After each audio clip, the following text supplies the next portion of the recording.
Priya, we are live.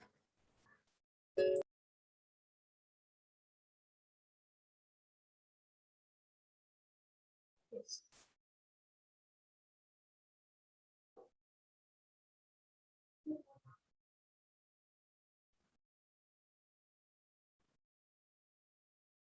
We will wait for 2 more minutes and then start.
Let's start, Priya.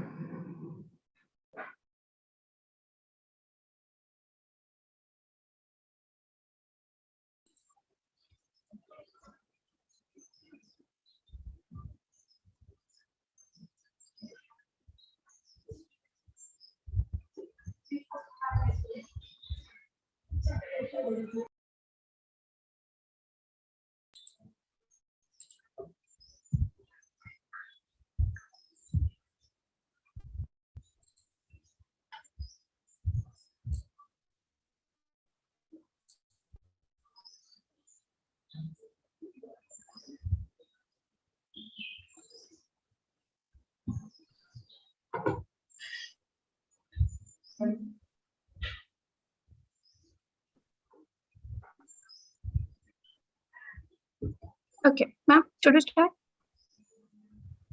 Yes, we can start. Namaskar. Welcome to our next episode of ACOM. Rutuja, tell me what is this episode about? Before we start, let me ask you a question. You were telling me that you're planning for MS after this course, right? Are you still thinking about it? Oh, of course. You remember IEEE is arranging a webinar on pursuing higher education in the US. But what does that do today's program? Ah, sure you must be choosing AR, data science, or any one of the hot topics, right? हाँ यार, उसके लिए तो मुझे US जाना है. I want to study how these topics can be used here in our country. But are you aware that data sciences are applicable to our ancient Indian epics like the Ramayana and Mahabharata? Oh crap, don't tell me all those stories. That is why you must listen to today's session very attentively. And this event is organized by IEEE Pune section. Oh, of course. IEEE is one of the largest professional organizations with a global reach in more than 160 countries, and it works towards advancing technology for humanity. IEEE Pune section is working on a number of projects. Some of these are affordable agriculture, healthcare, enhancing public about engineering and technology, encouraging women in engineering, helping students to get a good foothold in industry, etc. And also on enhancing knowledge by adding arts into STEM education. But what does ACOM stand for? ACOM is a program to emphasize the need to have knowledge on different disciplines apart from your core subject. Through a series of events, ACOM aims to promote multidisciplinary and also cross-disciplinary culture, especially among the engineering students. Yeah, this cross-disciplinary platform is organized by Education Society of IEEE Pune section in association with Raja Dinkar Kelkar Museum. That is amazing. So let's welcome our guest for today's evening, a great personality from USA, Nilesh Oak sir. He's an author, a researcher, a great speaker, and a corporate consultant. His work on ancient Indian history has helped Indians become aware of the deep antiquity of Indian civilization and defend the grand narrative of India through scientific acumen and logical reasoning. Oh, that is very nice. So before we move on with this session, I would like to make a quick announcement regarding a quiz that we are going to conduct at the end. Only the student, whether an IEEE member or not, are allowed to participate in it, and we are going to give special prizes for the winners. The rules for the quiz will be stated shortly after the session. Be attentive throughout the session as the quiz is based completely on it. Now, I would like to hand it over to Nilesh sir, and all the audience are requested to put all the queries in the chat box. Over to you, sir. Namaskar. Thank you, both of you, Priya and Rutuja. Thank you, sir.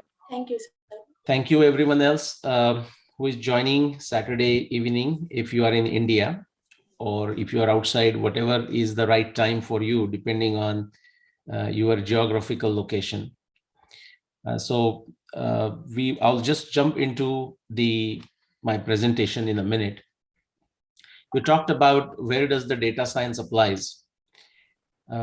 Life is problem solving. Life is about problem solving, and not problem solving in a negative fashion. So data science is meant to solve the problems, meant to understand the problems, and which means if there is a problem, then we need to analyze it using the data. Every time the data doesn't always come in the form of a numbers. Sometimes it is a information that we connect logically also. So life is about problem solving. Problem solving is done with the data. So no matter what aspect of your life you are dealing with, we need data science. All right, with that preamble, I'm going to start sharing my screen. Give me a second here.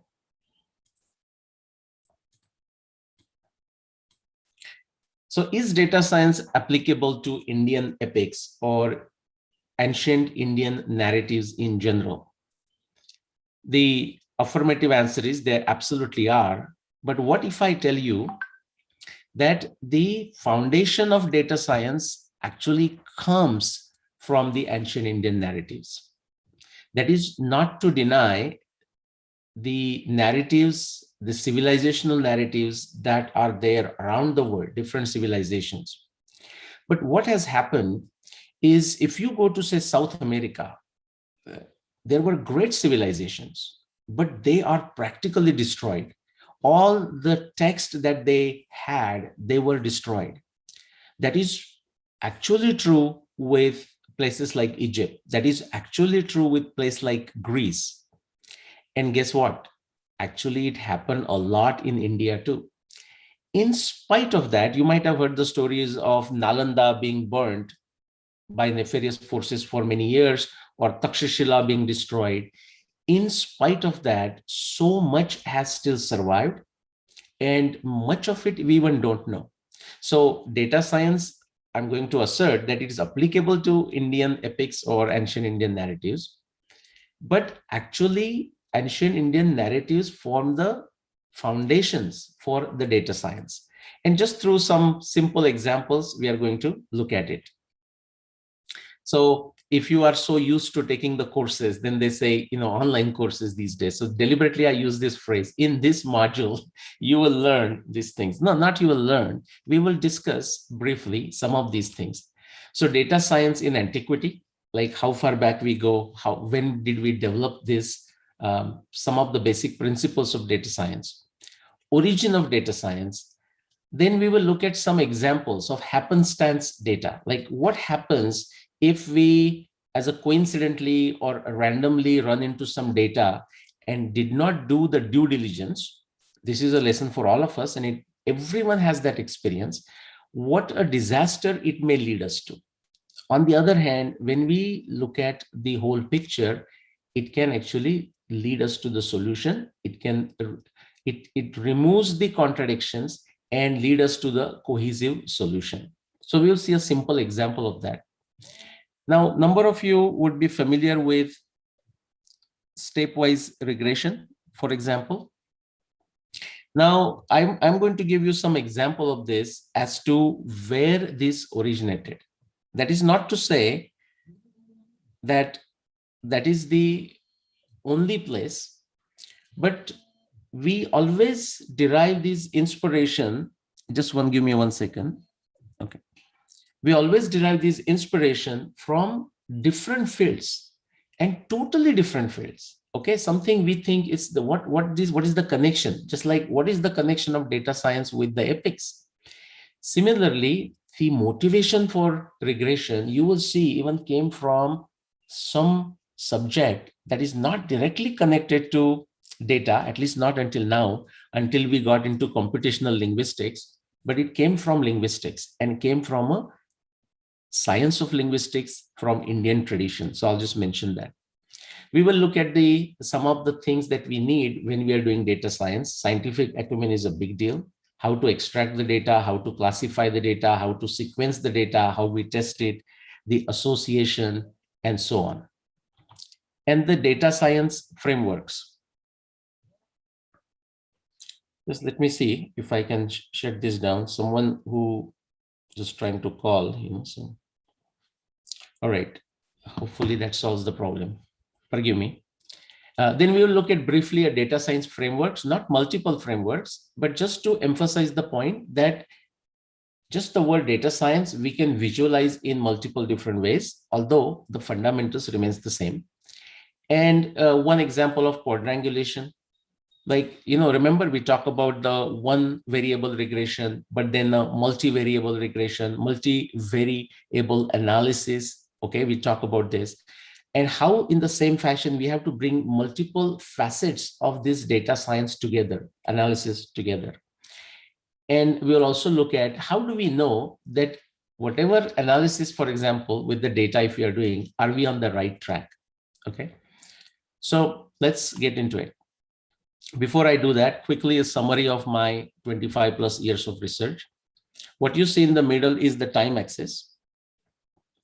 Today is 21st century. If you, the zero where you see is going back 2000 years, the Gregorian Julian calendar beginning.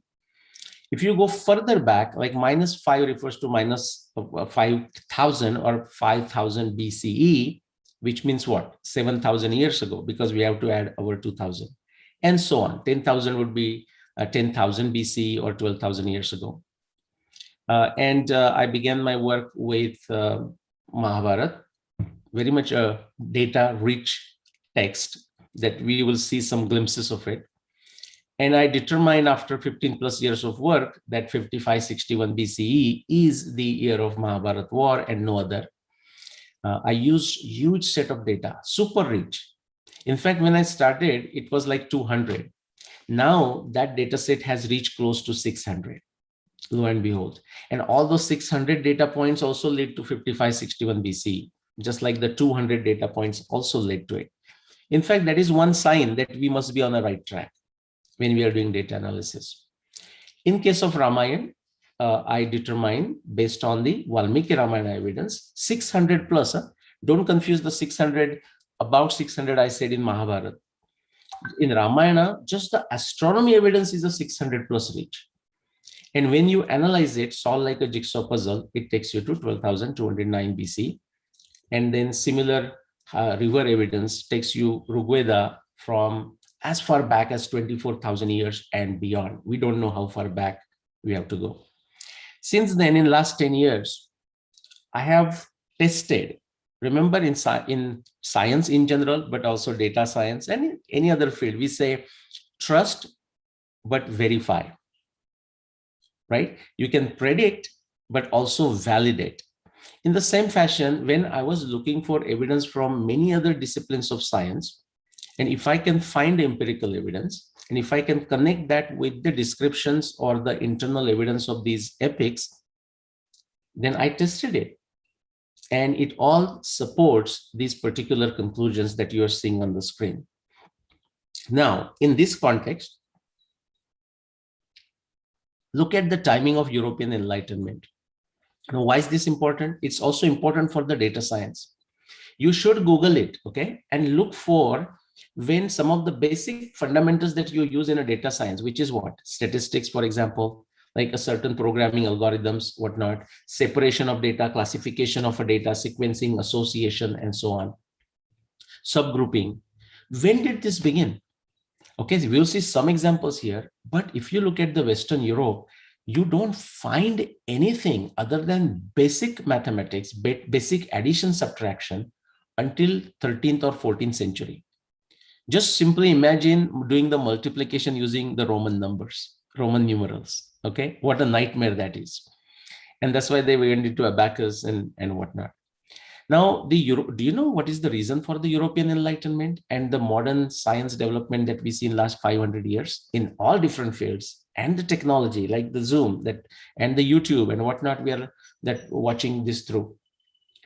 It started during the European Renaissance time, which is what, last 500 years. And it precisely started because of European having access to the great knowledge around the world. And a most important part or predominant part of that knowledge base was India. Not many people know it.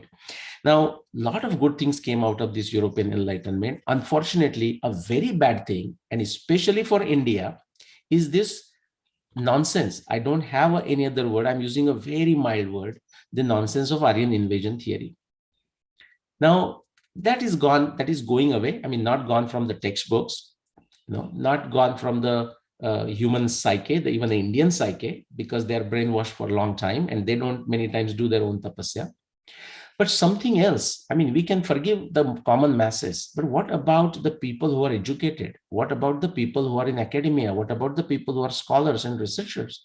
Now, many fortunately have understood this nonsense of Aryan invasion, but unfortunately what you find, that the paradigm of the whole thing beginning, because this was all jugad, the Aryan invasion was a jugad, because these people who made this jugad, they were thinking at that time, even until as late as 1950, that the whole earth began in 4000 BC, the Europeans.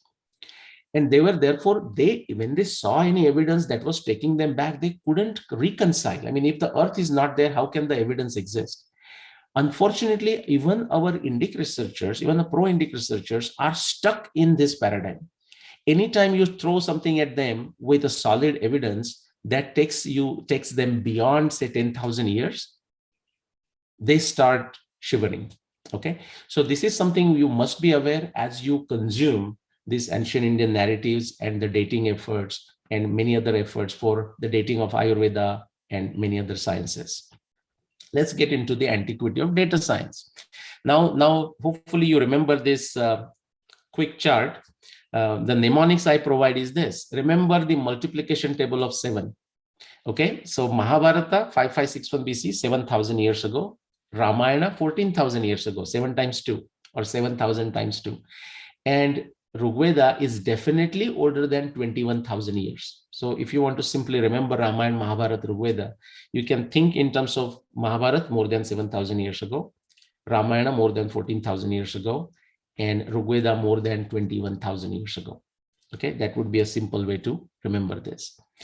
Now, antiquity of data science. So what if I tell you, give some reference? Now, if you see this, what is this? This is a dice, right? And many different games can be played with it. Ludo, Parchesi, and in the old times, may not be the dice may not have exactly looked like this, but the game of a Dyuta, if you would have heard. How many of you know, say, how many of you have read Rigveda? I mean, of course, this is not interactive, so you won't be able to answer, but a number of you would have heard about it, somewhere seen in the picture, but not bothered to read.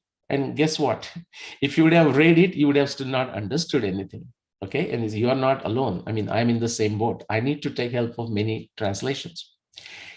Now, so therefore, because we don't know, we have all kinds of imagination as to what exactly there is in Rigveda. Now, I'm going to tell you that the Dyuta, the game of a Dyuta, the beauty of it, how addictive it is, just like certain passion, and also its bad things. Okay, it's bad things, but how it can be even useful to teach the data science. This has been discussed in Rigveda.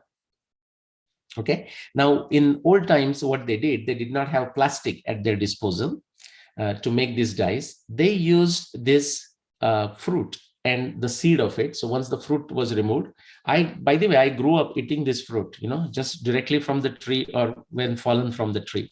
This is, if you know what Trifala Churna is, one of the 3 phala is this fruit. Goes by the different names as a Vibhitaka, okay? Vibhitaka, Vibhetaka, Beheda, Bhela, these are the different names. So they used to remove the fruit, take the seed, and turn that into a dice like this. Now, you don't have to read it or just understand it, but this is in Rigveda. Rigveda has 10 mandalas. One of the sukta of the 10th mandala is dedicated to this Dyuta. The game of Dyuta, how addictive it is, in what way it can be understood, how it helps. For example, I have taken few verses, few richa from that. Tri pachascha kridati vrata. There are 53 certain unique moves or unique combination. Just like if you're playing playing with the cards, we have 52 cards. Like here, 53 something different moves. If you have played Parchesi, the 20 number is very important. The 5 is very important. That's why it's called Parchesi, like a pachis, 25. Okay, things like that. And then, of course, the sukta or this particular verses talk about the bad aspect of Dyuta also. How far down the person can get, envious, distressed, and totally lose all his or her wealth, how much bad things can also come out of it. Now, this is true about anything, right? It has this both sides. It depends on how you use it, whether it's a fire, whether it's a nuclear power or whatnot. So origin of data science, I just gave you allusion to it, and statistics and heuristics actually goes back to Rigveda times. I'm not asking you to believe this based on this, but the Dyuta actually was used to teach about data science in ancient India. Number of you, now, if I just show you a picture of a king and a queen, you wouldn't know exactly who is being referred to. So I'll tell you, this is Nala and Damayanti. And many of you would have definitely heard these names. Many of you would have heard the songs composed after them. So now if you know the story, great. If you don't know the story, then you have to read Mahabharata, okay? And you will know it. Now, why I'm showing you this? Many of you know this story of a Nala and Damayanti. But how many of you know that this tree was responsible for bringing them together? Okay, so Nala wanted to marry Damayanti, but his circumstances were such, he was a king, Nishada king, at some time the circumstances changed, and it so happened that he had to go away from his princehood or a kinghood. And actually he had to serve as a chariot driver for another king, King Rutuparna. Then I'm going to make a story short, just to the point of this tree. Then they come to know, Rutuparna came to know that there was a Swayamvar of Damayanti, and he wanted to go and attend the Swayamvar. And so he took, Nala was ready. Nala said, okay, I would like to come. And he was a chariot driver for King Rutuparna. They left for the place of Damayanti. And on the way, when they were tired and they decided to take a rest stop there, and they sat under this tree. And while they were resting, King Rutuparna was a great data scientist. Now, how old is this story? This story is much older than 7,500 years ago. This story is told in the Mahabharata, and Mahabharata itself, as I told you, is more than 7,500 years ago. And he looked at this tree, and do you know what the tree was? Some of you may not know this story. This was the tree of a vibhitaka, the fruit that I just showed you, which is used to make dyes. And Rutuparna looked at the tree, he looked at the ground, and he narrated how many fruits are fallen on the ground, how many leaves of this particular tree are fallen on the ground. He just said how many branches, how many leaves on the tree, and how many fruits on the tree. And Nala was totally surprised. Totally surprised. And he said, hey, you know what? I'm very good at horse riding and being, the chariot driver. My king, I'll teach you these skills if in return you teach me, how did you figure this out? And then, of course, story goes, and the King Rutuparna does teach Nala through the madhyam of this, basically the tree, and how he learned and how it can be learned through the Dyuta and so on and so forth. The number science, the data science. Okay, but the important thing is, I want to just first fast forward. So just remember this story, and then they proceed and go towards the Damayanti's place. Eventually, long story, but Damayanti and Nala end up marrying. Nala conquers his kingdom back. And do you know how he does it? By playing a game of a Dyuta. And now he's an expert. He wins it and he conquers it back. And then they happily marry ever after. You know how the marriages go, right? Okay. That particular verse where King Rutuparna is describing, you don't have to read it. These are the details that come in the Mahabharata. He's saying, okay, these many leaves, these many branches, these many fruits on the ground, these many fruits on the tree itself. Okay, and it's a Vibhitaka tree. We'll revisit this story in a minute. So this is how, through the narratives, these sciences were described. But the objective was not to just describe the science. In fact, the objective of the epics, also known as Arshakavya or Itihas, is to form a guidance. Okay, so Dharmartha Kama Mokshanam Upadesham Samanvitam Purva Vruttam Kathayuktam Itihasam Prachakshata is the definition. Okay, to achieve those four Purushartha, Dharma, Artha, Kama, Moksha, this is a guidebook. The Itihasa epics are a guidebook, which also, therefore, this discussion, the type of discussion comes into it. And what does it do? It takes the historical event, ancient events, and through that medium, it guides us. Purva Vruttam Katha Yuktam in an entertaining form so that we listen to it. And what is the objective? Objective is enlightenment and education. Itihasam Prachakshate. That is the definition of a itihasa. Itiha asa. That is how it happened. But if you want to go and look for the science of it, okay, exactly how it is done, what is the methodology, you have to go to the another branch, a sub branch of Indian narratives is called Darshana Shastra. There are these 6 Darshana Shastra: Nyaya, Vaisheshika, Sankhya, Yoga, Purva Mimamsa, Uttar Mimamsa, and so on. We will look at a couple of them. For example, Nyaya is the logic system, okay, the method, there is a method to madness, we say that's that one. There has to be a certain stepwise process that we must follow. Vaisheshika is like a physics, okay. In fact, just as a sidebar, all the 3 laws of Newton, even in the Western Europe, they were already devised by Kepler. Newton gave the mathematical formulation and he should be credited with that. But even before Kepler, you see all the 3 formulations into Vaisheshika Siddhanta of a Kanad, word to word, and actually even better. Okay, Sankhya tells you how Sankhya tells you how to divide, how to classify the world. Yoga talks about the mind, the psychological aspects of it. Purva Mimamsa, think of this as a linguistic for simplicity purposes. Uttara Mimamsa, think of it as bringing it all together, but also talking about the issues for which we don't have evidence. So many times we have to rely on our intuition, rely on other people's experiences and synthesize them. But that all causes the data science. When I show you, you will see that the picture looks very similar. Now, let me take you to Mahabharata. Now, before even we do something with the data, we have to have a data. So now when I started my research, I focused, and you need a focus, right? You need to have a purpose. Why am I doing this? So mine was, okay, find the data of Mahabharata if you can, using the evidence of the Mahabharata. So evidence is a data. I have to look for a data. And you'll find looking for that data is like looking for a needle in a haystack. Truly, truly so. Okay. So you have to keep on reading it, not get distracted by these beautiful stories of Nala and Damayanti, the love stories. Okay. Just focus. If I'm looking for astronomy, just focus for any astronomy description and just extract it, note down the reference. Okay. And so on. And so that's how I extracted 200 plus, now 300 plus. And as I said, 600 plus, if we go beyond astronomy. How does this evidence comes in this text? Because these texts are kavya, like they're written in a poetry form so that they're easy to remember. Okay. They come in the form of a nimitta, like a sign, like something that is visible, something that anybody can see.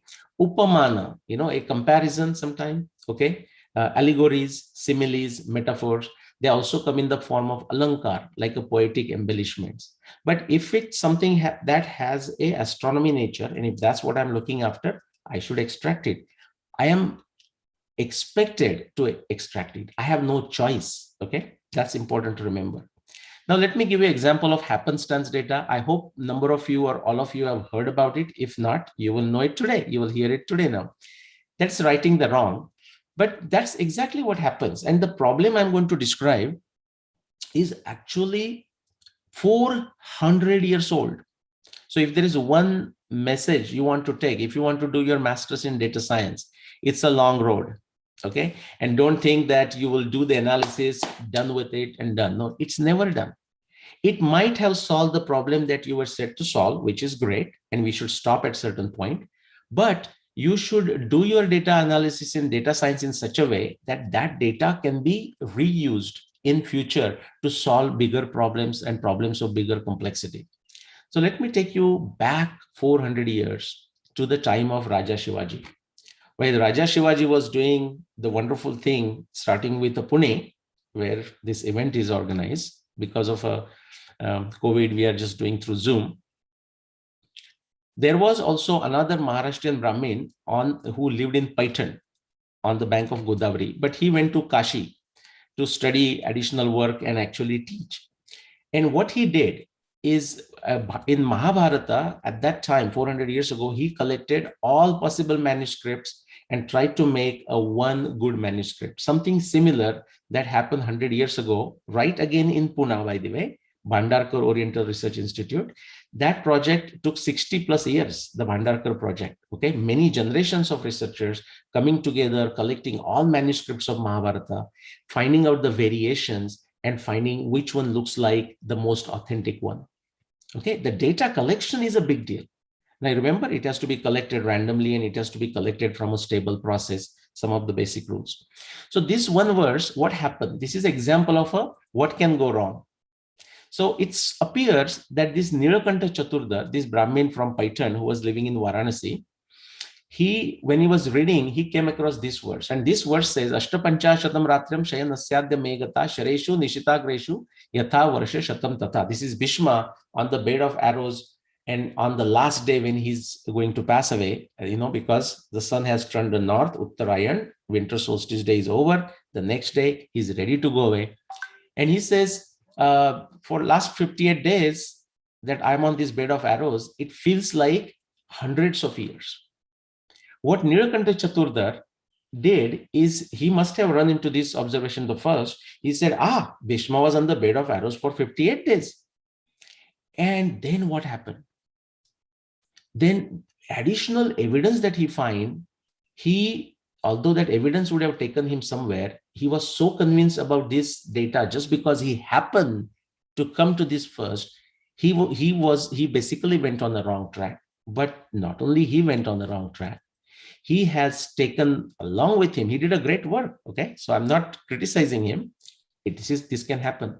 He has taken almost 100%, I said, not total 100% of Mahabharata researchers along with him on that wrong track. What is it? That everyone thinks Bhishma was in the bed of arrows for 58 nights. Okay, so this is the work of Nilakanta Chaturdar, okay, of 400 years ago. How does happenstance data looks like? Just visually. Suppose you find a set of data, and just for a reference, let's give a y-axis and an x-axis. Again, if it was interactive, I would have asked you a question. I would have said, what relationship do you see? Now, there might be few different answers. If somebody asked me, I said, well, that looks too random to me. I don't think there is at least based on this data, there is a correlation between y and x. Someone just slightly, depending on how they visualize, they might say, well, it's noise, because remember, data science is about signal to noise. It says, well, it appears if there is any signal, that might be that as X increases, maybe Y goes down. Somebody may reach that conclusion, but more or less it's a noise. I hope everyone understands the term signal and noise. Now, what if this is not the only data set related to this Y and X, and we actually find more data? So let's do that. So if I find more data, I'm just deliberately putting in another color so that you know that this data was found afterwards, or another additional data, and I plot it. Now I say, no, there is a relationship. As the X goes up, Y also goes up. But the previous one that I reached the conclusion that they have no connection is because I was looking at the happenstance data, whatever I happened to run into, and I did not take care to look at the whole picture. And that's exactly what happened to this Bhishma Nirvana evidence when Nilakanta Chaturdar looked at it. And since then, close to 100% of Mahabharata researchers are on the wrong track. And this is going on for 400 years. Just imagine that. Okay, so what is the truth then? If you look at the entire data set from the Mahabharata related to Bhishma Nirvana, this is what it tells you. Only 6 data points, additional 6 data points, if Nilakanta Chaturdar would have looked at, he would have realized there is no way Bhishma can be on the bed of arrows for less than 92 days. No matter what you do, it has to be above 92 days. And what's the big deal about 58 versus 92? Well, I'm not going to describe it to you.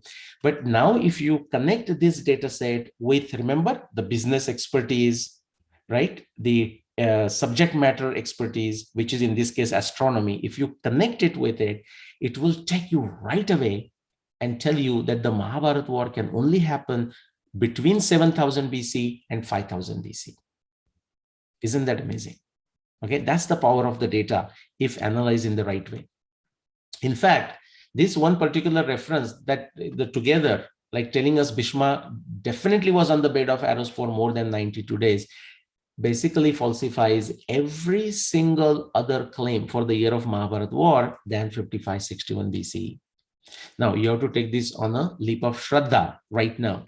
But you should also remember, trust but verify, predict but validate. So you say, okay, I can accept, maybe he's right, but let me go find out. Then you have to read my blogs, watch my videos, and read my books. Okay. And now we are making many documentary films soon. Okay. So, but don't wait for those. They will be more exciting to you if you are already prepared with your pre-work. So what essentially happened, I'm going to make the story short here, is that there was one reference, and I'm going to explain it, so I'll not explain it here, that Krishna tells Bhishma that Bhishma, many days have passed since you are on the Sharashaya, but now you have additional 56 days to live. Additional 56 days. And so Krishna is saying on this day, then there are 56 days. Krishna is referring to the day of winter solstice. And after the day of winter solstice, Bhishma passed away because he's truly waiting for the sun to start traveling in the north direction. That only happens a day after Uttarayan or winter solstice. So 56 plus 1, that is the 58 days that Bhishma is referring to. But Nilakanta Chaturdhar made that happenstance data mistake, and it is with us. Even now it is there because many of the Mahabharata researchers are still stuck in that paradigm. And now that they have written books and they are professors and they're in academia, I mean, in science, people change, but emotions, human beings are emotional creatures, and it's not very easy to change. So we will see, look at this. Now let's look at the stepwise analysis regression. Now, of course, many of you would know the concept. If not, just think of that y into x, and we make the relationship. Now, you just don't have to use one x. You can have multiple x's, right? Multiple variables guiding, predicting that y. Now, if you want to see the effect of each variable or each data point, like outliers or otherwise, what do? You might remove one variable and rerun the regression again. By the way, regression, if you are in the data science, you know this. Regression is the most widely used statistical tool in data science. And I will say, no, watch carefully, for that very reason, most widely abused. Okay, many people will not know how to properly use that tool. They can look at the correlation, but they can confuse that with the causality, and you know that. So one of the things we do, at least that doesn't prevent us, but makes it safeguard, is we might remove one variable, rerun, and see what happens. That tells you the value of this variable and its effect on the output. Similarly, you may take out one data point and see what is the effect of that taking away the data point, that particular data point, on the outcome. Okay, that's a stepwise regression concept. This is the formula. I will not say that, but what I want to show you, the concept is there in Indian linguistics given in Purva Mimamsa, those 6 Darshana Shastra that I mentioned. The statement comes like this. It comes as Arthaikatvat ekam vakyam sakangsha ched vibhage syat. Simply stated, if you have a one sentence, because remember it comes from linguistics, it says, if you want to see, first you may understand the meaning of the sentence. Now you want to see the value of each word in the sentence. Do this, remove that one word and say the sentence again, except that word, and see what meaning it gives you. Put that word back, remove another word, do this again, and see what, do you get a different meaning? Do you get a weird meaning? That tells you which words are the most important for that sentence to make a meaningful outcome. The same concept is essentially used in a stepwise regression, right? Now let's apply that to this Bhishma Nirvana. The reason I'm using that same example, that way I don't have to create a background for something else again, just because of our limited time. So how does it begin? If you know the Mahabharata story, great. If not, this is the quickly story, at least of Bhishma Nirvana. Mahabharata Yuddha wars went on for 18 days. On the 10th day of the war, Bhishma fell in the battle. Okay, the war lasted for 18 days. That means by the time war was ended, Bhishma was on the bed of arrows for 9 nights. You can do the counting. Simple arithmetic can be done with the Roman numbers. Okay, 1, 2, 3. So 10, 11, 12, 13, 14, 9, up to 18. That's 9 days. Then Bhim Arjun next day humbled Ashwatthama because he had killed the sons of Draupadi, if you remember. And then after, Pandavas did the Pratakriya. So this might have taken some time, 1-2 days, whatever. Let's call it Y. After that, Pandavas, Krishna, Satyaki, Sanjay, whoever is remaining, everyone went to the bank of Ganga and Mahabharata tells us that they stayed on the bank of Ganga for 1 month. Masam ekam bahipura. Then they came back to Hastinapur, and Yudhishthir was coronated as a king. He did some administrative activities. We don't know exact time. Definitely, at least it was a 1 day, but let's call it X. This is when Krishna reminds Yudhishthir, let's go and see Bhishma. Okay, because Bhishma is still on the bed of arrows. So they immediately go to Bhishma, and this is the day when Krishna tells Bhishma that Bhishma has additional 56 days to live. Pachashatam, that is 56. Pachashatam Shatcha Kuru Pravira Shesham Dinanam Tava Jivitasya. Shesham Dinanam. You have still remaining days of 56. Okay. And then what happens? Then Bhishma Yudhishthir do the whole long discussion, question and answer that goes on for 6 days. On 6th day, Bhishma recites Vishnu Sahasranam to everyone present there. Before that, Krishna recites Shiva Sahasranam. Okay, this is all beautiful there in the Mahabharata. Then Bhishma asks Yudhishthir to return to Hastinapur and say, hey, go there back now. Don't come every day. We are all done discussing. Meeting is over, right? Come back when the sun turns north. That is, come back after the day of winter solstice. So Yudhishthir goes back to Hastinapur, and Mahabharata tells us that he stayed there for 50 nights. Then he returns a day after to day of winter solstice, comes back to Bhishma. This is the time of Bhishma's nirvana. Now, this is when that one reference that Nilakanta Chaturda ran into, that Bhishma is saying, I'm on the bed of arrows for 58 days and it felt like 100 years. He's referring to that 56 plus 1 plus 1. But he thought that is the total duration. Well, it's not. And then, of course, Bhishma passed away. If you add these numbers, 9 plus Y plus the month, you can take 2730. Remember, sometimes we have to do a sensitivity analysis in data science. We don't know the exact number. Week, is it a 7 days, 6 days, 5 days, or 8 days? We can do that. Same thing, 2730 plus X plus 56. It definitely tells you that Bhishma was on the bed of arrows, at least based on what Mahabharata is stating, more than 92 days. Now let us use that stepwise regression concept. Suppose if I remove this one particular data point that Nilakanta Chaturda ran into, and most of the Mahabharata researchers are being stuck there. If I remove this, can I still know about the Bhishma Nirvana and how long Bhishma was on the bed of arrows? The answer is absolutely yes. I don't need that data point to calculate this duration. But suppose then, again, remember, the rule is you have to put that point back and now remove another one. If I remove that description of Bhima Arjun, the days, the Y, fine, I still get more than 92. What if I remove the X? The time that Yudhishthir might have spent in Hastinapur during the Rajyabhishek, I still get 92 and more. What if I remove those 6-day discussion of Bhishma and Yudhishthir? No problem. The other numbers still give me more than 92. What if I remove Yudhishthir spending 50 nights in Hastinapur after returning and staying there? No problem. I still get more than 92. If I remove those 56 days, not a problem. Everything else still gives me more than 92. Something very interesting. If I remove 4, this is what happens. So now that 30 days, 2730 is actually gone, because as if like I don't have that reference. I want to see the value of it. What will I get? I will get something like this. Remember, X plus Y, now 2730 I cannot include. So I get 65, 56 plus 9. But I added one term Z. Do you know why?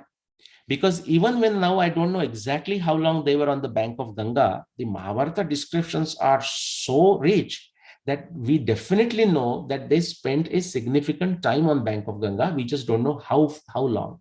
Therefore, I'm including Z. The point is, no matter what gimmicks you play, and we shouldn't play gimmicks in data science, the duration of Bhishma on the bed of arrows will definitely always be more than 65 days. Based on the evidence, it will never come to 58, and actually enough reason to believe that it was more than 92 days. Okay, this is one example. Now let's look at how, when we look at the data, we don't start just jumping and just only running the box plot and run chart and control chart. Run chart, control chart is good, but then we have to decide, how do I classify before even running a box plot, before doing some regressions, before using logistic regression, whatever the tools that you want to use, data mining. Okay. There are these steps that you would have heard: extraction, classification, association, gradation, subgrouping, sequencing, testing, unification, how to bring it all together. These are the aspects not limited to data science. In fact, science, to do science, we need a data because science is empirical based. That's why these things are synonymous. Scientific acumen is to know how to extract and how to classify and how to associate. Let's bring it back to Mahabharata. So Mahabharata, I said, we extracted this data set. Okay, it comes in this form like this. Now, how do you classify? There are many ways to classify, and it depends on what is your objective. Okay, so in this case, I classified using the astronomy as my subject matter expertise, certain observations which are called to be effect due to the precession, and I'll not go into the technical aspect of it. The other one is effect due to the near Earth phenomenon, like a Tithi and moon phases and positions and so on, which move very fast. Whereas the stuff in the blue does not move at all for thousands of years, but it does move. It's like using the vernier caliper, right? There are two readings we take. One, we put the object properly, then we take the main scale reading and a finer scale reading, do some mathematics, bring them together. So we separate it, we take the reading and we unify it. Okay, that's the process. Now that is also is applicable to anything you do, and the dating of the epics research is not exception. What are some of the frameworks? For example, you would have seen many frameworks for data science, okay? And so I don't want to give an impression this is it. But data science at the center, you might say, I need at least three main objects: domain expertise, subject matter expertise, statistical machine learning, statistics, good understanding of statistics, engineering or science, you might say, okay? And the business expertise where you are applying. And then the overlapping areas give you analytical application, analysis, and algorithms. Okay, let me make one for you. This is how I used it. You see, essentially similar, okay? But everyone feels like creating their own framework. So, hey, I am one of those everyone, okay? Data science at the center. Think of one area that I feel like a domain expertise is a Tarka Shastra. That is, logic is definitely needed. Otherwise, you can look at the data, you may do all mathematics right and still reach a wrong conclusion. I see this in this space of Mahabharata, Ramayana, Rigveda research every day from some of the people with a great pedigree. Okay, Tantra Yukti. If you want to objectively test it, analyze it, like bootstrapping, bootstrapping of the data, this stepwise regression that we talked about, designing of experiments, designing of complex experiments, robust designs. How do you do that? You need Tantra Yukti, how to objectively test something. Vijnana Buddhi, that we talked about, scientific acumen, the sequencing, extraction, unification, and so on. And that will give you something like this. And Vyapti Jnana, you need a broad understanding of the world in general. Like that's what here it's called business expertise. And one of the things, for example, design thinking, actually it's a common sense. I mean, that's the right wording. But if you say common sense, then no one takes it seriously. Everyone says, yeah, common sense. Yeah, I have it. No issues. Then therefore, there is a reason to explain how the design thinking works. Let's use that for a minute. So before you start playing with the data, just like the Nilakanta Chaturvedi made that mistake, you should do what others have done. Now, to be fair to him, there are not many people in his time, it appears, who had done much about it. So he was the first one. So the first person can easily make many mistakes. And we are glad that he did what he did, combining all the Mahabharata together. A problem that is not solved by existing theories, then we have a problem. Otherwise, what is the point of just taking a solution of somebody else and claiming it as your solution? So you'll be surprised. Many Mahabharata and Ramayana researchers do that, by the way. Okay, then propose a theory to solve that solution. And one of the outcome of a theory is the solution to that problem. Then you develop some thought experiments, empirical experiments. Some of them can be done, some of them cannot be done. What can be done depends on the science and technology of the time. Okay, and then you finally want to do the validation. If not, you go back appropriately, refine yourself and come there. Now, two things. When you do the data science, just remember this if you are deciding to do master's or PhD in it. It's not only important that you explain the data, but this applies to anything, guys, by the way, evidence. Not only you explain the data, but your analysis in some form should lead to certain constraints on whatever that thing you are working on. That is the value of a data. It will say, even when you don't know the exact answer, it will give you a range saying, hey, don't do anything. Like if you're calculating some IRR number, it says, don't assume a number below 6%. Don't assume a number above 40%. Okay, it is going to put some constraints, and sometimes it will give you exact number like Mahabharata year 5561 BCE. Sometimes people ask me, is there like an error bar around it? I said, well, if you would have asked me 12 years ago, maybe I would have said possibly yes, who knows. Today, if you ask me after this 600 plus observation, I said, no, there is no error bar. It's 5561 BC. It Mahabharata, based on Mahabharata evidence, it cannot be 5560 BC or 5559 BC or 5563 BC. It just cannot be. Then the whole data will just fall off. Okay, the evidence will fall off. So we need explanation, but we also need constraints. Okay, quick example, and we will get into question answer. Remember, we might do this all kinds of analysis, but we have to bring it together, quadrangulation. Now, the science is defined, modern science is defined many ways, but one way is it is a triangulation of explanation, prediction, testing in the context of a theory and in the context of a background knowledge. Okay, so there are 5 elements to it. So anyone claiming anything must produce those 5 things. But once that testing and all that thing is done, the data cleaning is done, you have to always bring together. Now you'll say, okay, but that must be a modern thing. Not really. In Bhagavad Puran, Krishna is saying this, the quadrangulation. Krishna says, Shrutva Uddhava, his student, okay, he's saying, Shruti Pratyaksha Aitiyam Anumanam Chatushtayam Pramaneshu Anavasthanad Viparyad Savikalpate. If you don't do the quadrangulation of Shruti, Shruti is what? The fundamental knowledge, the discipline, the science, the basics, the theoretical. Pratyaksha, which is objective testing. Aitiya is an experiential knowledge. That's why we go to our manager, assumption is that he or she, is more experienced. Usually that is the case. And say, hey, I have done this. I think it's right. What do you think? So we are going for Aitiya means experience. Okay. That's why we are learning from the mistakes of the previous one. So when I told you this Nilakanta Chaturdhar, I am discussing Aitiya, Itihasa of 400 years as it relates to dating of Mahabharata. We learn from them. We don't laugh at their mistakes. We actually learn from their mistakes. We are standing on their shoulders, and because of them, we can do the things that we can do. And then Anumana is an inference. He said, when you have to bring all of them together. Otherwise, it will lead to confusion. It would lead to wrong answer. It would lead to delusion. That is Krishna is saying to Uddhava. Shruti Pratyakshamaitiyam Anumanam Chatushtayam Pramaneshu, Pramana, evidence, Anavasthanat Vikalpat Savirajyate. Unless you bring all these 4 kinds of evidence together, it will lead to confusion. One example from Mahabharata again. This is like if you look at the North Pole, and you take a slow, long exposure photograph, it will look like this in 24 hours. All the stars, as if they create a track, they look going around the pole because Earth is rotating. They are not rotating. In Mahabharata, there is a verse which says, Yachesha Visuta Rajas Trailokya Sadhu Sammata Arundhati Dayapesha Vasishta Prashtata Kruta. Arundhati, the star Arundhati from the Saptarshi, is walking ahead of Vasishta. Now you say, okay, bhai, chalo, let it walk ahead of Vasishta. What do I have to do with it? That's where the problem comes. In our times, if you look at it, you will find it is the Vasishta who is walking ahead of Arundhati. Remember, this is anti-clockwise motion going from right to the left. If you go back 1,000 years, 2,000, 3,000, 4,000, 5,000, 6,000 years, it's still Vasishta that is walking ahead of Arundhati.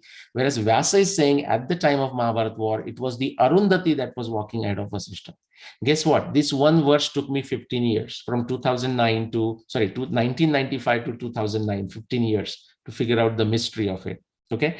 And when actually I did, this is what I found. This is to do with the astronomy phenomenon of the precession of the Earth's axis and proper motions. I'll not go into the technical jargon. There were 2 years, 11,000 BC approximately, where Arundhati Vasishta were walking together. No one ahead, no one behind. Same thing, 4508 BCE, 6,500 years ago, they were together. And guess what? In between this time period, 5,000 years, Arundhati was actually could be seen from the earth walking ahead of Vasishta. So what does that tell you? Now Tantra Yukti, Tarka Shastra, all of this, you have to bring it together. Just one second. And what it tells you is that they are basically, just let me see the power bar. Okay. Just my power started going down. Okay, good. Very good. Sorry about that.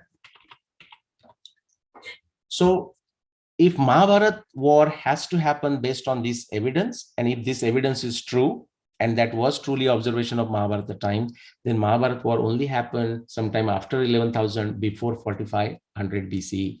And then using other evidence, I figured out that it is 5561 BC. And that's the picture. Arundhati is ahead of Vasishtha, going from right to left. Okay. And when you combine this evidence together, the unification, okay, or ekikaran in Sanskrit. So when I said extraction, all of this, that has a Sanskrit words, and they are there in our Darshana Shastra.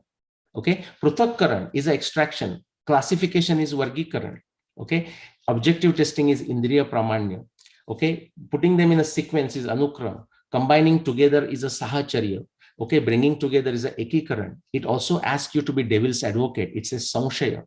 Karya Karana Bhav, you have to also establish causality. Okay, there is all of that. 11 elements of Vijnana Buddhi or scientific acumen are there. One of them is bringing it all together. That's what I'm showing here.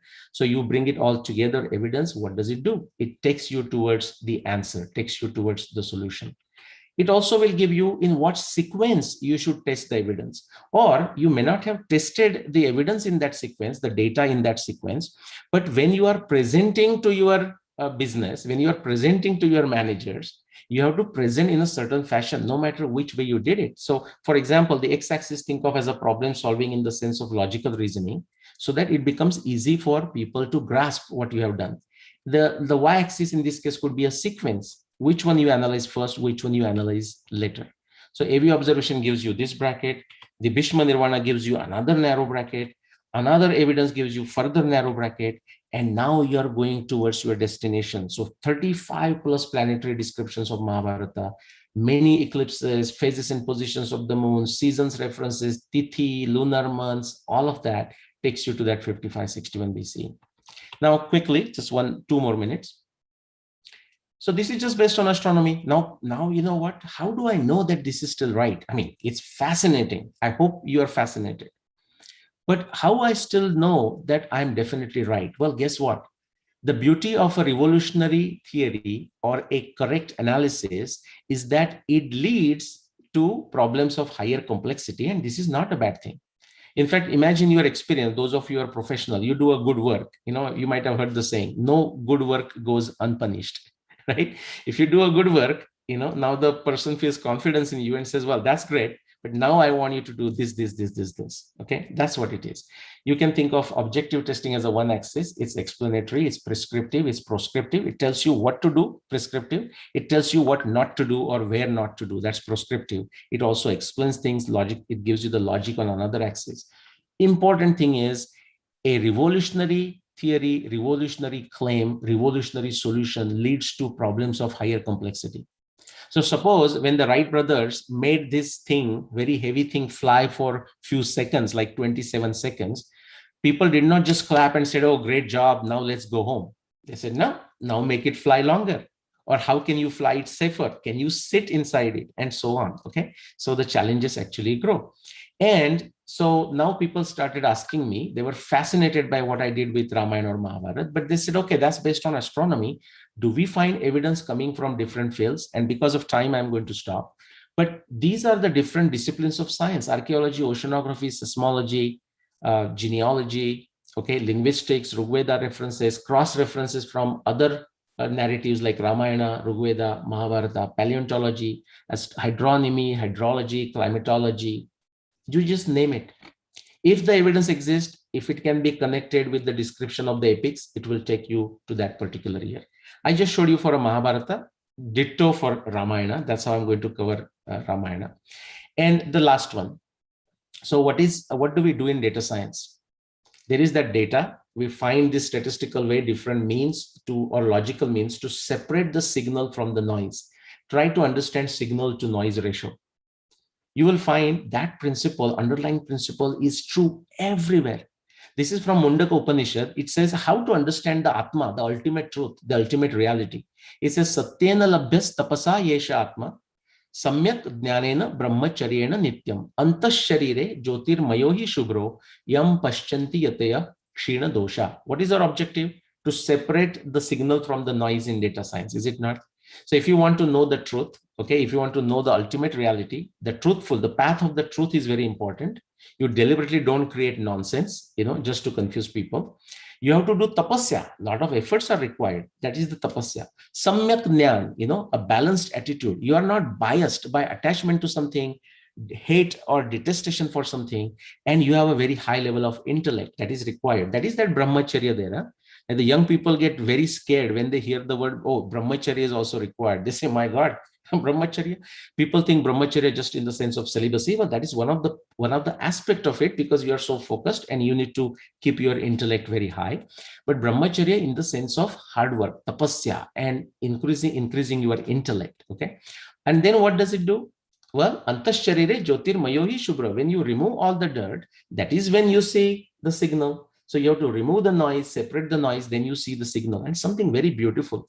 See, total removal of noise, error is not required, although that would be a good idea. But we know that is practically impossible. The error is always there. The common cause error is always there. It says, yam pashyanti yataya kshina dosha. The objective is to minimize the error. Dosha is the error. Kshina is make it weak, make it smaller. How beautiful, huh?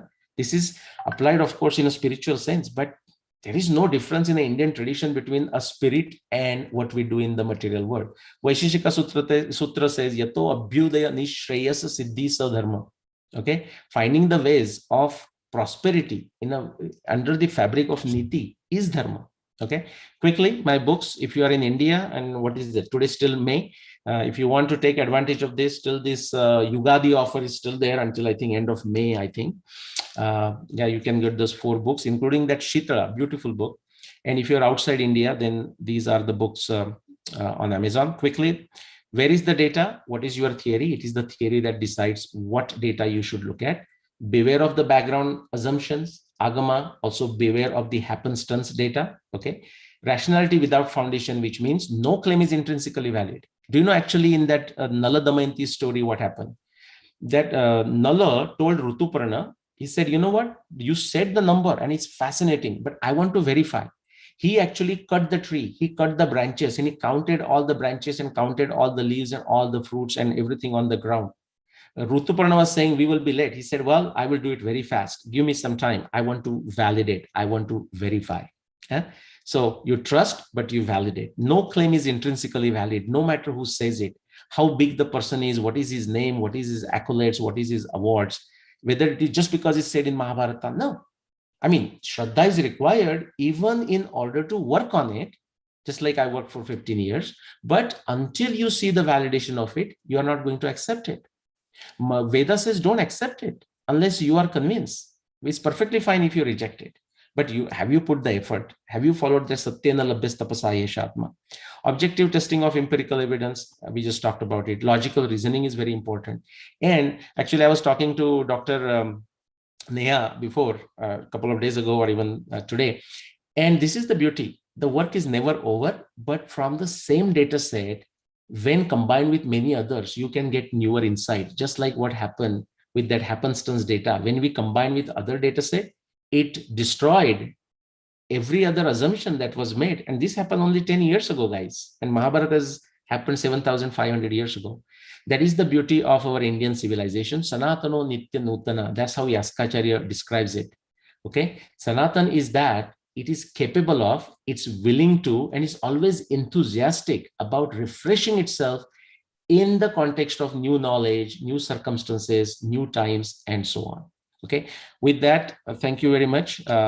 My apologies if I have gone over time. So I'll stop sharing and back to Rutuja and whoever is the team here.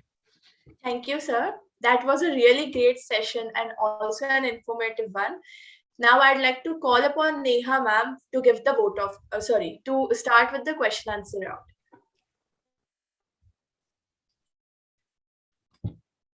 Thanks, Rituja.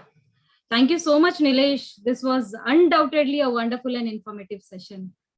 We all know that data science is all about analyzing data. And we actually do it in order to find some interesting pattern or to predict something or to do some forecasting. Whatever we do, our main intent is to use the data science for decision making to make our future better. We always look forward. to find out something better with the help of data science as far as future is concerned. However, we have never paid attention to the heap of data which is provided to us by the nature, the sun, the moon, the star, the ocean, rivers, etc. Probably in the rut of our lives, we have forgot that India is not only the leader in mathematics, science, medicine, art, culture, but also in data. Thanks, Nilesh sir, for bringing up this point very strongly, and your efforts towards taking up our epics like Mahabharata, Ramayana, from Amar Chitrakatha to history books. And it's truly commendable. Thanks again. Now, let me take up a few questions. Till the time questions are coming up, let me ask you, start with asking you my first personal concern. Like, if suppose a researcher wants to start his journey, maybe interested in history, or maybe triggered, the excitement is triggered by your talks and all. So from where he should start, from where he should like find out the data, because that is the critical element to start the journey, you know. So how should a person start? Okay, great question. In Bhagavad Gita, Krishna talks of Swadharma. And so Swadharma is something that's so obvious. It is, I mean, sometimes we still need help, but it is so obvious that we don't need somebody else to tell us what is my Swadharma. I mean, it may start with a very basic instinct. If I'm feeling thirsty, I should go and drink water. If I'm hungry, I should eat. You know, it starts with that. In the similar fashion, when somebody feels excited and now they want to do something about it, they should do the introspection to see what fascinates them. That was, in fact, our Varna Ashrama system too. Chaturvarne Maya Srishtam Guna Karma Vibhagasha. It based on your inkling and based on your ability, nothing else. That was the original idea. I mean, Prakriti Vikrutis can happen. So similarly, the person should say, what fascinates me? And then what is my ability? Now, the ability can change, fascination can also change, but wherever it is today, that is where the person should start. Professor Wheeler, he was a professor of Richard Feynman, the great Nobel physicist. And Professor Wheeler has a good statement. He says, if you want to have an exciting life ride, he says, go find the toughest problem in any discipline that is not been solved. Therefore, it is a problem, and then go solve it. He says, you may be successful in solving, you may not be successful in solving, but as far as your life journey is considered, you will have a blast. So that is a simple solution. I mean, everyone will have a different inclination. Based on that, they should find something that is not been solved. And they should also remember, they should also think of, if that problem is solved, what is the benefit to humanity? What is the benefit to them, but what is the benefit to humanity? What is the benefit to the universe, cosmos in general? And then go work on it. Thank you. So like you have done such a great work. You say that you have been doing it since last 25 years. So anybody has validated it? Like, what is the way of validation? Like, how do you recheck yourself, or anybody should recheck himself or herself? Okay.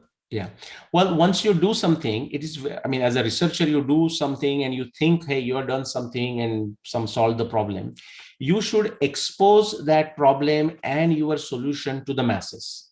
And there are many ways to do it. People write research papers, people can write books, blogs, presentations like this. And then you hope, really, I mean, you cannot force anyone to validate your work. You hope that there are other people who are interested in the subject. And if they are interested in the subject, naturally, they should, not that they should, but they may or may not, but they would look at it. And many have. So over the last 10 years, I have many academics, many research individuals, many scholars. I mean, you can give any name you want. Many swamis, I mean, those people who have that ability, also mathematical ability. Many people have looked at it. I mean, just in this purely like from an astronomy community, I would say at least 20 plus people have validated my work, both Ramayana, Mahabharata, using multiple different astronomy simulations and even sometimes mathematical calculation. Even mathematics professors in America, and they give me, which I even don't understand that well, math, but they will give me a mathematical formulation how that can be shown, which looks very complicated even to an engineer like me. So yes, people have come forward and they have validated. Thanks, Nilesh. One last question we'll take is like, by one of the students, and he wants to ask a question on Ramayana. He is asking, like, have you gone through Uttarakhand of Ramayana? If yes, then have you find any astronomical references there? And if yes, then what time they are indicating? So he's basically interested in knowing the time. Good. No, great question. So there are 3 questions there. The answer to the first 2 parts is yes, which is to say, yes, I have gone through the Uttarakhand. Then yes, there is astronomy evidence in the Uttarakhand. And the last question was what it leads you to. And I'm very happy to tell you, remember we talked about the happenstance data. So what if we remove the data from Uttarakhand? Like many people have this very false notion that Uttarakhand is added later. Well, it doesn't take a rocket science to tell you that it is added later. Later in the sense it's appendix. Like Harivamsha is an appendix, Khila Parva to Mahabharata. Of course, therefore it is called Uttarakhand. But it is not added later in the sense of after many hundreds or thousands of years. No, it's very much in the Valmiki time. In fact, proof is in the pudding. And that's where the data comes in the picture again. The astronomy data, so I said, if you take Uttarakhand away, the remaining 6 khandas, again, close to 600 plus references, they all take you to 13 millennium BCE.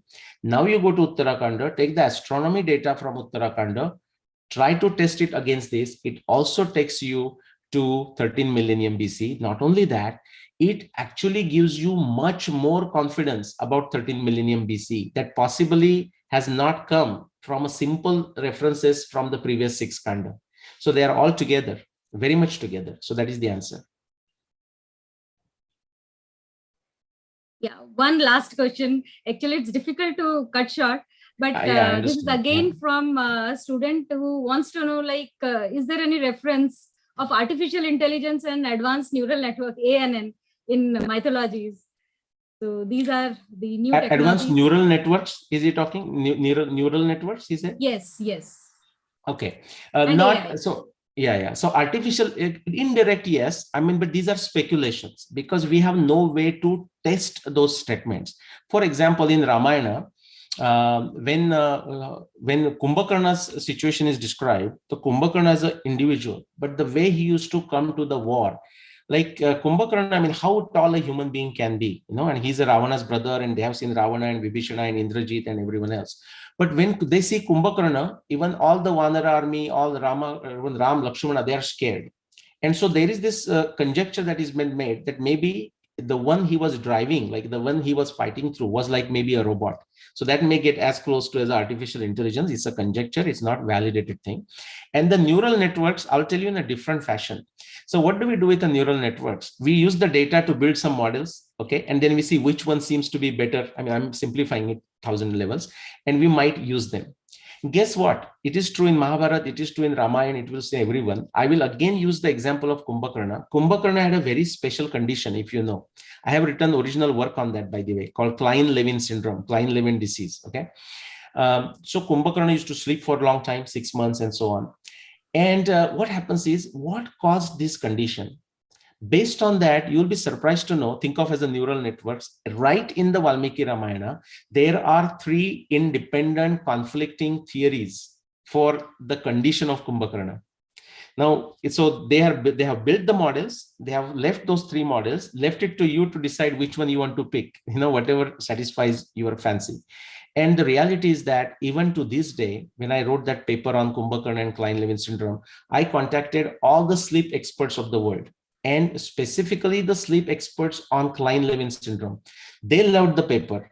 Okay, and this is the fun story I'll tell you is that I submitted that paper to 2 conferences in India, and they rejected it, saying this is just gobbledygook.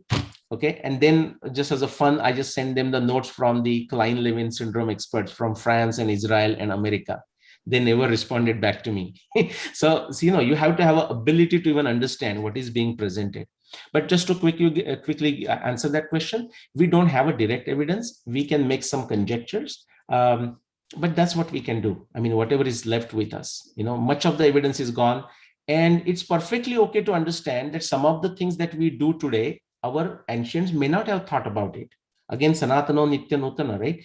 Even in the spiritual journey, we shouldn't think that our ancients were better than us. I mean, some of them would be way better than us, but no reason to think that we are the fallen one. Absolutely not. we are making progress, and we can make a progress. There are certain areas the progress has been made. In other areas, we can make progress. So that's a related answer. But no, there is no direct evidence that we can say, clap and say, hey, here is the neural network or here is artificial intelligence. But Ramayana might come very close. So that's an area for research, you know. So anybody can dive into that and find out whether it was used or not, or maybe any reference to that. There you go. So somebody asked what they should research on. Here is the area. And especially the person who asked the question, more than likely he or she feels passionate about it. They should consider it. Thanks, Nilesh. Thanks for all the answers. And let's move ahead with the next section. Over to you, Rituja and Priya. Thank you, ma'am. Now I would like to call upon Mani sir to give the vote of thanks. Oh, thank you. Thank you very much. It has been really my privilege to propose a vote of thanks. But before that, I would like to add on to what Nilesh was talking about artificial. So just now he was talking about, somebody was questioning some thoughts, maybe right, maybe wrong, but that just occurred to me. Artificial intelligence is directly connected with decision making based on the collected data. Now, as the collected data increases, the decision-making capacity should increase. Look at Ramayana. Now, Rama starts from Ayodhya, supposed to be going southwards. Okay, he crossed the river and all that. He was in Panchavati. Later on, he gets the information that Sita is somewhere likely to be south after Sita is missing. Okay? Then he collects the information from Jatayu. He collects information from Hanuman, etc. All the Kishkinda Purana and all that. Now that means decision making is being taken based on the as and when data is getting collected. Okay? Decision making improves. Okay? Similarly, Sanjeevani Parvata. Look at decision making. When you are not able to take a decision, Hanuman is not able to take a decision which particular plant to pick. What he does the total Parvat as it is, and then ask somebody else who has got a better knowledge to pick it up. We do it in research. When we are unable to find out the exact information, we go to an expert, get experts' advice to sort out. Well, these are issues which probably fringing on artificial. Some thoughts just came to me. I thought I'll just coming to my specific task given to me, assigned to me. Vote of thanks, sir. Is it's an excellent exposition that you gave. Ekam is a cross-disciplinary platform. It promotes multidisciplinary and cross-disciplinary culture. That is why in the past we have been having sessions on various aspects of life, like music, dance, science, technology, psychology, beauty care, forts. We are planning to have something on armaments shortly. Like that, it's trying to interconnect various disciplines and trying to see what is happening. And today, as you rightly, as Nilesh sir rightly pointed out, how so-called modern science, so-called, I use it under quotes, data science is supposed to be modern science, but actually, as Nilesh pointed out, it is thousands of years old. People have been using it, and how that runs through, how the data science and antiquity can be put together, how cross-disciplinary culture can be cultivated through such thoughts. I think it's a fantastic exposition. It's an eye-opener for many people, I'm very sure. And also, it will be promoting, it will be motivating youngsters to take up activity. Just know the question on artificial intelligence, that's all. Well, I think this really is a right, whatever motivation we took for Ekam, I think very correctly pointed out by Mr. Oak. Thank you very much, sir. It's a fantastic. Well, I would like to thank Girish Kilari, sir, for the IEEE forum provided to us, and also Viren Shetty for the Educational Society, and all the EXCOM members who have given a lot of support.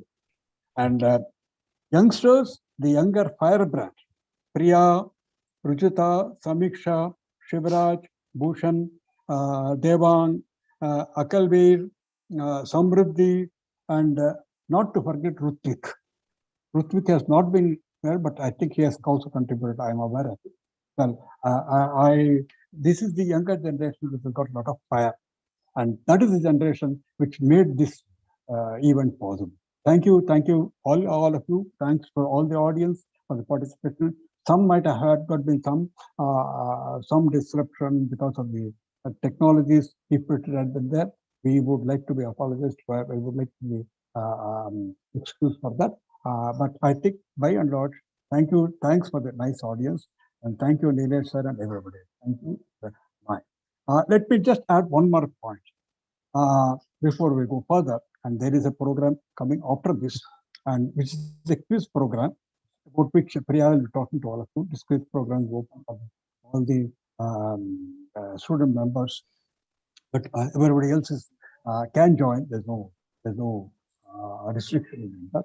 But I would also like to propose here that those people, especially from IEEE Pune section, those students who want to take up some project activity, I think we are planning that we can take up certain activity through IEEE forum, through this forum, and people like Nilesh and so many others who are prepared to help, who are prepared to guide. We had already had a talk with Nilesh, and similar, of course, I think it's finalized, that's it. But those people who are interested, those are the IEEE student members who are interested in such project work for their final year can approach. We will be announcing a bit about this shortly after about 15 days, and they can always approach.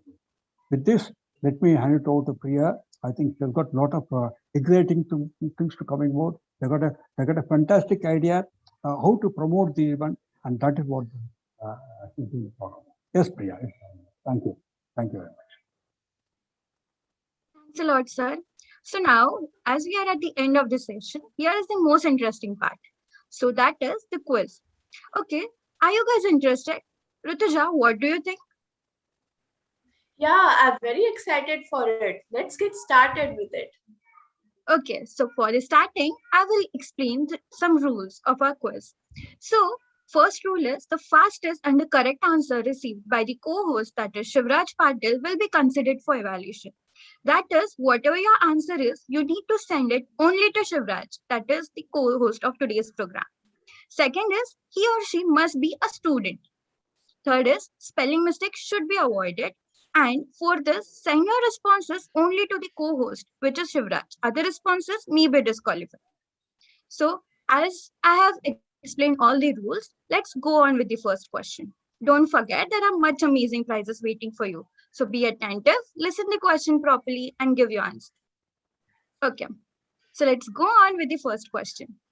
What is the easy way to remember antiquity of Mahabharata, Ramayana, and Rigveda? I repeat, what is the easy way to remember antiquity of Mahabharata, Ramayana, and Rigveda? All the audience, your time has started, so please give your answers. Till we extract our winner, sir, I would like to ask, how can we calculate the actual datings of Mahabharata and Ramayana? Can you brief us about it? Oh, question to me, Priya? Yes, sir. Yes. Okay. So I have to do it brief. So I think I explained it for Mahabharata, which is to say you look at the data, try to look at that data which might give you approximately right region. And just like the vernier caliper is a good metaphor, then you start looking, once you know the region, then you start looking at the other evidence to nail it down to the final answer. And sometimes, depending on the quality of data, we may not know the answer to a specific year. It could be an approximate interval. Like people say, now, sir, tell me what was the time of Parshuram? And I say, I don't know, because there is no data to figure it out. Yes, sir. So before we get the winner, now let's move on to the second question. Rituja, can you do it? Yes, thank you, Priya. So the second question is, what do stepwise regression tests for? I repeat, what do stepwise regression tests for?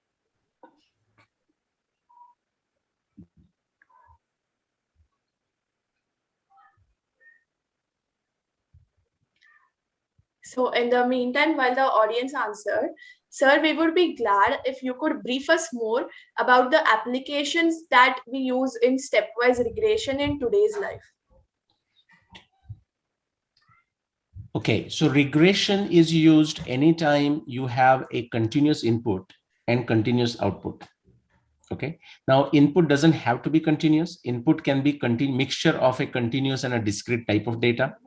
And the output has to be continuous. That is the regression, because if the output is not continuous, then we get into something known as logistic regression, but it's a totally different ballgame. But in a regular type of regression, whether single variable, multiple variable, it's the output is continuous, like profit, volume, whatever you want to do, it's some quantity that you are measuring on a continuous basis. And to see the effect of various factors that might influence that output, this stepwise regression is useful. It is useful for a certain factors, but it is also useful to see the effect of certain data points which we might think as an outlier. And this is done, of course, for a historical data, but this is also used as a what if scenarios, because more and more we do many simulations using the assumptions with a lot of computing power. So extremely useful technique. And I picked it up because the subject had a data science in it, but very, very useful. It is also useful, this essentially same principle, it comes from Purva Mimamsa in the computational linguistics. Because that's, remember, sometimes we see the translations of something in Marathi translated into English or vice versa, and we laugh at it. The reason we laugh at it is because it has not done a good job, and it will improve with the help of techniques such as stepwise regression and improving those algorithms. Thank you, sir. So now we have the winner to our first question. Out of all the responses and great response we have got for our first question, the fastest and the most accurate answer is given by Madhav Sharma from Sharda University. Congrats, Madhav. Okay, so let's move on to our third question. And that is, what comes next after the thought experiment? I repeat, what comes next after the thought experiment?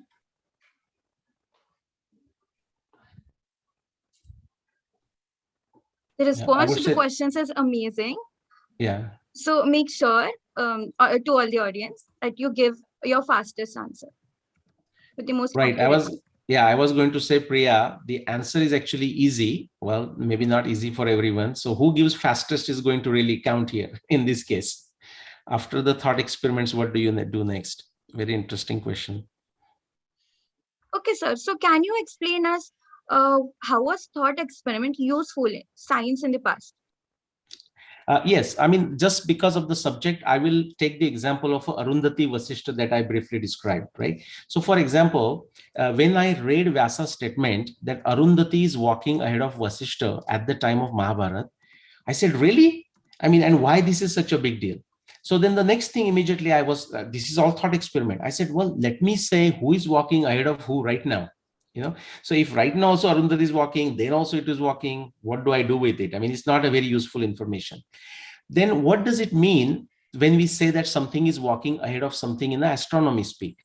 So there are three possibilities really. So these are all thought experiments. Arundhati right now, if you look at in the sky, Arundhati is a north of the Vasishtha. Okay, or if you look in the other direction, Arundhati is west, is east of Vasishtha. So it is to the east of Vasishtha, it is to the north of Vasishtha. So my thought experiment was, maybe when instead of it is being in the north, if it came to the south, then that could be going ahead, or that could be going behind that time, or east versus west. And I tested, so that's what it is. Then the third possibility is when you look at in the sky in a 24 hours, when you see it, it is seen going around the North Pole and see who is ahead. And then it was Vasishtha was ahead.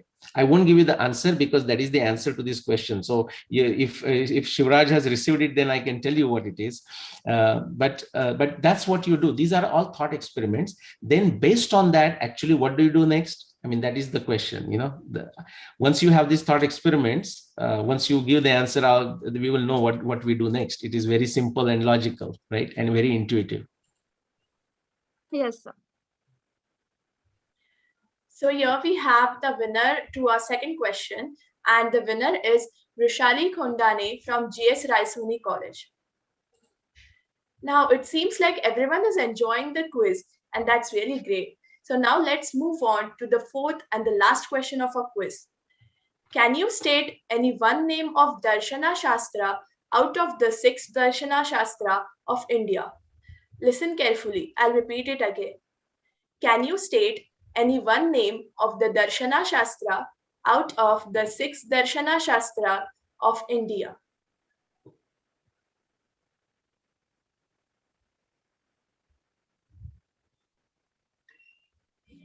So until we get the winner for this round, let's hear some more of the interesting stuff from Nilesh sir.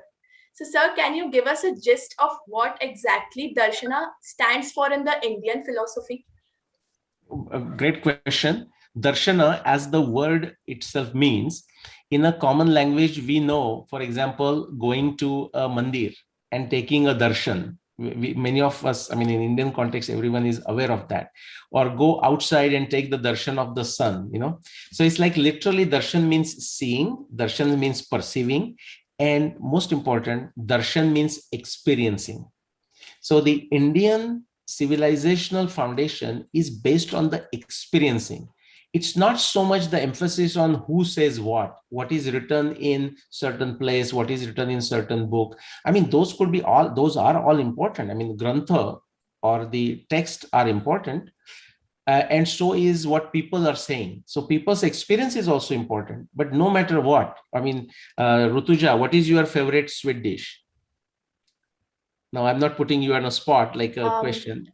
Mine is like a srikhand, for example. You know, I don't know what is yours. Yeah. You don't want to disclose what it is.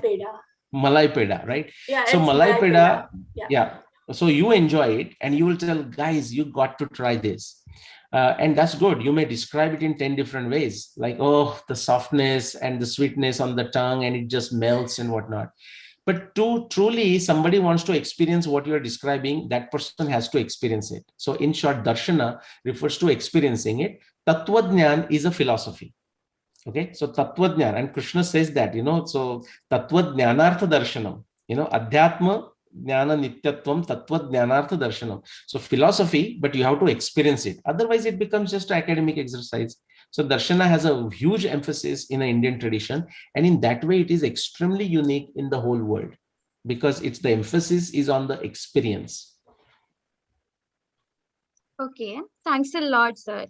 Thank you, sir. We have both our winners, third winner as well as the fourth winner. So the third winner is Divya Mathur from GH Raisoni College.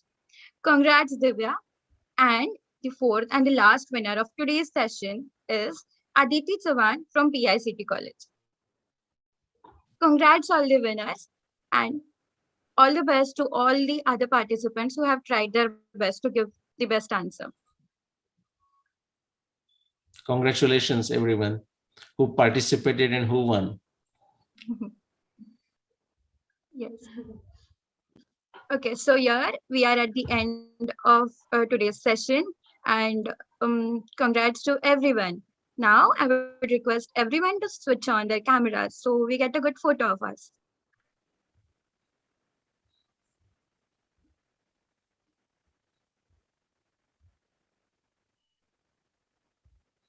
All the audience, you are requested to switch on your cameras.